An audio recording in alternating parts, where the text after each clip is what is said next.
Bélier, bienvenue sur Parcours éclairé pour votre tirage du mois d'août 2023. Allez, démarrons avec votre début du mois. Vous démarrez avec la 4 de denier. 4, énergie d'allégeance. Avec les deniers, on est dans la matérialité. Donc, l'argent, les richesses, la matérialisation d'une relation, des projets, des investissements. Alors, avec la 4 de denier, on nous parle d'allégeance matérielle. Là, elle est à l'envers, il y a l'idée de sacrifier pour la pérennité, la sécurité d'un investissement, d'une famille, d'une relation. Donc là, le conseil qui vous est donné, c'est attention. En début de mois, peut-être peser le pour, les contre. Ne donnez pas plus que nécessaire. Ne donnez pas plus que la personne avec laquelle vous êtes en partenariat, qu'il s'agisse d'argent ou d'une relation. On va regarder de votre côté. Pour plus d'informations, alors vous avez la 7 de coupe. 7, énergie d'instabilité. Les coupes sont les réceptacles des émotions, les sentiments, l'amour, l'amitié, la fraternité. De manière générale, tout ce qui a un rapport avec les sentiments, les émotions, tout ce qui vous affecte. Alors, avec la 7 de coupe, on voit un personnage qui essaye de se mettre en lumière, qui occupe une coupe, mais qui est dilué parmi 6 autres coupes. Donc 6 centres d'intérêt, 6 centres émotionnels d'une personne là qui est en noir, qui est dans l'ombre. Et on voit que le personnage essaye de se mettre en lumière. Il a un voile ou elle a un voile sur elle. Elle étend les bras, demande plus de considération. Donc là, il y a une asymétrie. Donc pourquoi on vous dit d'arrêter de vous sacrifier en début de mois pour cette personne ou pour cette relation, cet investissement, parce que vous n'occupez qu'une seule coupe parmi d'autres et vous êtes finalement un centre d'intérêt parmi d'autres et que l'investissement que vous allez donner n'est peut-être pas à la hauteur de vos espérances. Voilà, il y a une asymétrie. Donc là, le conseil qui vous est donné, c'est vraiment de considérer votre place par rapport la place que vous occupez dans les centres d'intérêt de cette personne ou de ce partenaire. On regarde plus loin. Alors, on regarde l'énergie extérieure. Vous avez la carte du pendu qui est à l'envers. Alors, la carte du pendu à l'envers, c'est un arcane majeur. C'est également une carte de compromission. Une carte de sacrifice, une position d'attente. D'accord? Le pendu, il est retenu par un lien, qui est un lien amoureux, affectif, peut-être un contrat, un partenariat, des promesses. En tout état de cause, c'est une position choisie. Parce que le pendu, on voit qu'il n'est pas attaché de manière très solide. Il suffirait de se mouvoir. D'ailleurs, on ne voit pas s'il est attaché dans le dos. Il suffirait de se débattre un peu pour pouvoir sortir de ce lien, sortir de cette position choisie, sortir de ce partenariat qui est bloquant et qui crée une situation d'attente asymétrique, on vous le redit. Donc en ce début de mois, les conseils qui vous sont donnés, c'est de donner à la mesure de ce que vous allez recevoir, de manière générale. Qu'il s'agisse d'une relation, d'un partenariat, d'investissement, voilà, ne donnez pas plus. Protégez-vous. Allez, on regarde en milieu de mois. Vous avez la carte du monde à l'envers. Alors, bonne nouvelle, la carte du monde, c'est la meilleure carte du tarot. Elle nous parle de victoire, elle nous parle d'appui en haut lieu. En tout cas, même si elle est à l'envers, ça n'efface pas la valeur de la carte. Même si peut-être qu'il y aura le sentiment il y a peut-être un goût d'inachevé, peut-être une sensation de ne pas pouvoir profiter pleinement de cette victoire, qui certes est là.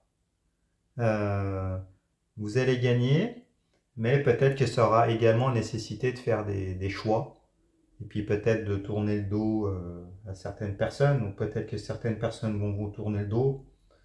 En tout cas, vous gagnez, vous avez une énergie de réussite en milieu de mois, mais peut-être voilà, qu'il faudra faire des choix, ou qu'il y aura encore quelques zones d'ombre, que la victoire sera peut-être certes présente, mais peut-être un peu difficile avec des compromis. On regarde plus loin. Alors, vous avez la carte du pape à l'envers. Alors, ça vient appuyer, semble-t-il, ce que nous venons d'évoquer. La carte du pape, c'est aussi un arcane majeur. Le pape, c'est celui qui donne sa bénédiction. C'est celui qui montre le chemin en accord avec vos valeurs. Donc, le fait qu'elle soit inversée, là, on nous reparle d'une certaine forme d'excommunication. Peut-être que on va vous déconseiller certains choix. Peut-être que ces choix-là, on vous conseille de les faire en fonction de vos valeurs, parce qu'il y a peut-être des choses qui vont vous déranger. En tout cas, de manière générale, qu'importe la situation, qu'il s'agisse d'une relation, d'un investissement ou autre, le conseil qui vous est donné, c'est de faire en fonction de vos valeurs à vous. Peut-être qu'il y a une religion qui est impliquée chez vous, chez une personne. Et peut-être que vous lancer impliquerait une forme d'excommunication, de vous mettre des personnes à dos, vous voyez ce genre de situation-là. On vous conseille d'en revenir à vos valeurs à vous. Qu'est-ce qui vous nourrit pour atteindre cette victoire? Et puis, ben oui, victoire, oui. Vous en avez l'énergie potentielle, mais ça impliquera peut-être de faire une croix sur des opportunités ou sur des personnes. Bon. On regarde plus loin. Dans les énergies extérieures, vous avez la carte de la mort. Alors, la carte de la mort, c'est un arcane majeur également. Décidément, vous en avez beaucoup dans ce tirage. Elle nous parle de tourner le dos au passé pour se tourner vers l'avenir. La carte de la mort, c'est une carte de transformation. Symboliquement, vous passez de l'état de vivant à mort. Il n'y a pas de retour en arrière possible. La mort, c'est la faucheuse. Elle coupe avec le passé. Elle se tourne vers l'avenir. Donc là, le conseil qui vous est donné, de toute façon, si vous devez faire des choix, vous devez trancher. Choisir, c'est renoncer. Mais parfois, pour atteindre la victoire, aller vers vos objectifs, vous n'avez pas d'autre choix.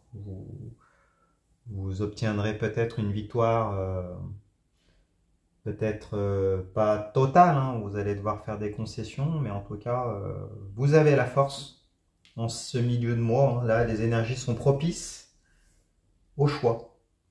Vous avez l'énergie pour pouvoir trancher et puis ben, vous positionner et aller vers ce que vous souhaitez. Hein. Donc si vous étiez en début de mois sur trop de compromis, dans une relation, un partenariat qui ne vous convenait pas, là on vous dit qu'en milieu de mois, vous avez l'énergie pour pouvoir couper, aller de l'avant et vous retourner vers l'avenir. On regarde plus loin, vous avez la reine d'épée. Reine, énergie de maîtrise passive. L'épée, c'est l'arme physico-mentale qui vous sert dans vos rapports de force, vos interactions, la communication. Alors, avec la reine d'épée, hein, on nous parle d'aisance hein, dans la communication. Là, si vous avez des choses à dire, c'est le moment. La reine d'épée, c'est celle qui est capable qui a une aisance hein, dans la communication, dans la stratégie, qui est sécurisante, force de proposition. Donc là, les énergies sont favorables pour vous positionner, communiquer, et puis ben, voilà, dire ce que vous voulez. Vous avez les compétences sociales, communicationnelles et stratégiques là pour pouvoir le faire. Donc, on vous conseille de passer à l'action. Hein. Concrètement, de garder la tête froide. Hein. L'épée, c'est une énergie assez neutre et qui va vous permettre de regarder les faits pour pouvoir aller de l'avant et vous positionner. Bon, super. Après, ça peut nous parler également d'une personne hein, dans votre entourage qui va être là pour vous épauler, vous orienter, pouvoir vous conseiller et vous permettre de voir plus clair pour être en mesure de pouvoir trancher, aller de l'avant et aller vers cette victoire et vos valeurs qui vous sont propres. Allez, on regarde plus loin. En fin de mois, vous avez le chevalier de bâton. Bon, super. Alors, vous allez vraiment aller de l'avant du coup. Le chevalier de bâton, c'est chevalier déplacement, voyage, conquête. Il va y avoir de l'action. Le bâton, ce sont les faits énergétiques vitaux, ce qui nous anime, ce qui se consume. Donc la santé, sexualité, les désirs, les motivations, tout ce qui va vous nourrir de manière générale, qu'il s'agisse d'une personne, d'un projet ou autre. Donc la carte du chevalier de bâton, c'est une carte de déplacement pour aller vers ses désirs. Qu'il s'agisse voilà, d'une relation avec une personne, peut-être que vous allez aller vers la personne qui vous attire, partager des moments, partager des passions. Si ce n'est pas une personne, voilà, vous allez vous déplacer, vous allez faire en sorte à la fin du mois d'août, en tout cas vous en avez l'énergie pour aller vers ce qui vous anime et puis pouvoir vous réaliser. Donc super.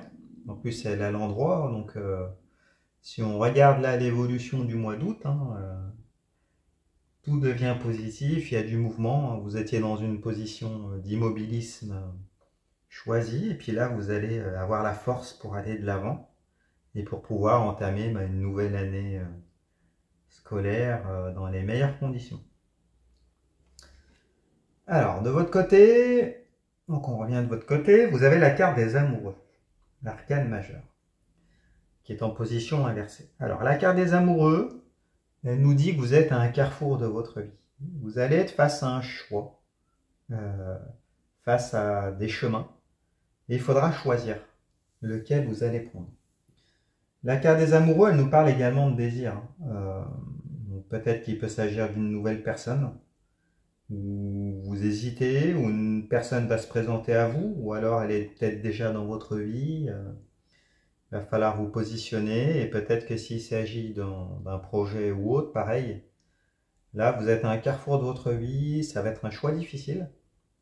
De toute façon, on vous avait dit précédemment, vous n'obtiendrez pas tout. Il y aura des concessions à faire, mais c'est un choix qui sera salvateur avec la carte de la mort.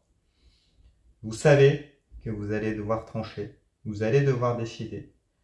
Et là, le conseil qu'on vous donne, c'est que même si vous n'obtiendrez pas tout, voilà, vous allez devoir faire un choix, choisir c'est renoncer, aller vers ce qui vous anime. Là, on vous le dit clairement avec la carte du chevalier de bâton. C'est ce qui va vous permettre d'aller de l'avant, faire le deuil du passé et pour vous épanouir et vous nourrir. Bon.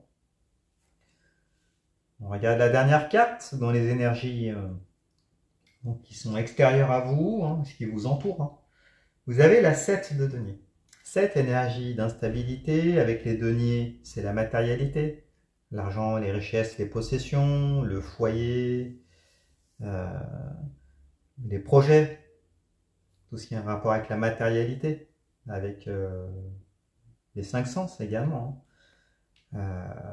Alors, avec la 7 de denier, on nous parle d'instabilité matérielle au sens où il y aura des facteurs extérieurs qui vont conditionner l'abondance de la récolte, de vos investissements. Parce que là, si vous choisissez d'investir. Donc du coup, il y a une prise de risque. Et là, on vous dit avec la 7 de denier que il y a là, symboliquement, les facteurs extérieurs, c'est la qualité de la terre, la météo, la faune, la flore, les compétences du personnage. Vous voyez, toutes ces idées-là qui vont conditionner l'abondance ou pas de la récolte. Après, les deniers ont le mérite d'avoir été semés. Et on vous dit que là, il va falloir continuer le travail, même si le futur est insécurisant. Vous avez l'énergie pour couper avec le passé, aller de l'avant, et il faudra accepter cette prise de risque. cette insécurité liée à l'ignorance du futur, hein, pour pouvoir aller vraiment vous libérer, aller vers ce qui vous anime, et puis pouvoir, voilà, peut-être pour certains d'entre vous, changer de vie. En tout cas, les énergies vous sont favorables pour le faire, et puis on vous dit que vous en avez la force et que, au bout du compte, sortir de votre zone de confort sera ce qui va vous nourrir. Voilà, voilà, écoutez, j'espère que ce tirage vous a parlé. Si c'est le cas, mettez-moi un pouce, c'est super important si vous voulez me soutenir. Mettez un commentaire, pareil, pour pouvoir m'aider par rapport à l'algorithme, si vous aimez mes vidéos. Je fais des consultations privées également, vous pouvez aller sur mon site internet, leparcourseclairé.com. Vous pouvez réserver une consultation, je répondrai à toutes vos questions. Allez voir votre signe ascendant et votre signe lunaire. Vous mélangez tout, vous aurez comme ça un tirage plus personnalisé. Et puis écoutez, je vous remercie et puis je vous dis à bientôt. Au revoir.